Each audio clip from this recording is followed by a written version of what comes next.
Date మారింది, place మారింది, కానీ కొన్ని సీన్స్ మాత్రం అవే రిపీట్ అవుతున్నాయి. సీఎంగా లేనప్పుడు జరిగిన కత్తి దాడైనా, సీఎంగా ఉన్నప్పుడు జరిగిన రాయి దాడైనా కొన్ని సీన్స్ రిపీట్ అయినట్టు కనిపిస్తున్నాయి. ఇవి ఆరోపణలు కాదు, కొన్ని వాస్తవ ఘటనలకు సంబంధించి విషయాలను మనం ఇక్కడ చూస్తున్నాం. అప్పుడు ఇప్పుడు సేమ్ సీన్ రిపీట్ అవుతున్న ఆ విషయాలు ఏంటి? నిన్నటి వరకు ఓ మిస్టరీ, నేడు ఓ క్లారిటీ. రాయి విసిరారు అని అనుమానిస్తున్న పలువురు యువకులను అదుపులోకి తీసుకున్నారు పోలీసులు. ఇప్పటికే స్టేషన్కు తరలించి విచారిస్తున్నారు. సీఎం జగన్పై జరిగిన ఓ రాయి దాడి కేసులో అప్డేట్ ఇది. కానీ కొన్ని ప్రశ్నలు ఇంకా అలానే ఉన్నాయి. దాడి చేశారు సరే, కానీ ఎందుకు? ఇదే అసలు ప్రశ్న.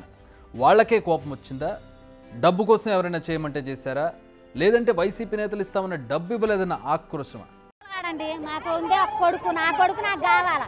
తెల్లారి గట్ల బానిపిస్తారని తీసుకెళ్ళి అమ్మట వదిలేస్తాను, చెకింగ్ చేస్తాను తీసుకెళ్ళారు. మాకు రాళ్ళేసి రాయని కూడా చెప్పలేదు. మా పిల్లలు తెల్లారి గట్ల 5:30 తీసుకెళ్ళారు, ఇంతవరకు తేలే. పోలీస్ స్టేషన్ 10 సార్లు తిరిగిన ఏడలేరు. 10 సార్లు తిరిగినా మా దగ్గర రావద్దంటారు పోలీసులు. మా పిల్లలు నాకుందే ఒక కొడుకు అండి. మా పిల్లలు 15 వెళ్ళి 16 వచ్చిన మా పిల్లలు చేయరండి. మా పిల్లలు చిన్న పిల్లలు 200 కోసం మా పిల్లలు తెచ్చి నిలబెట్టుకున్నామండి. మా పిల్లలు మాకు కావాలి. మా పిల్లలు మాకు కావాలి.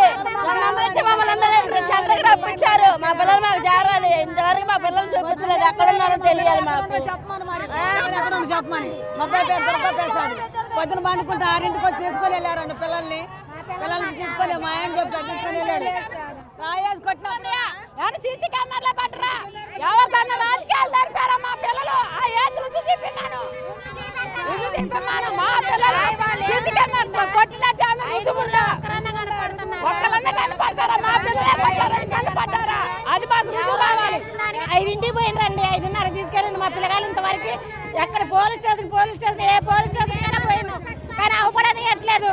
మా పిల్లగాలు మాకు జీపీయాలా. జీపీ ఇచ్చిన తర్వాత ఏం మాట్లాడండి అంతే.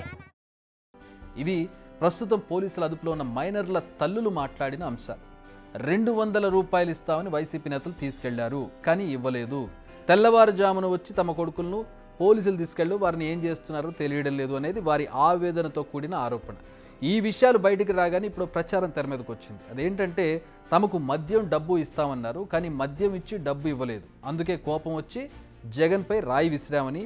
ఇందులో ఎంత నిజం ఉంది, ఎంత అబద్ధం ఉంది ఇంకా క్లారిటీ రాలేదు. కానీ అప్పుడే ఈ విషయం వైరల్గా మారింది.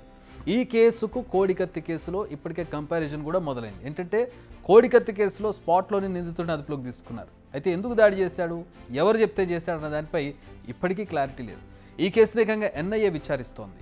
5 ఏళ్లైనా వైసీపీ అధికారంలో ఉన్నా ఈ కేసు కొలిక్కి రాలేదు.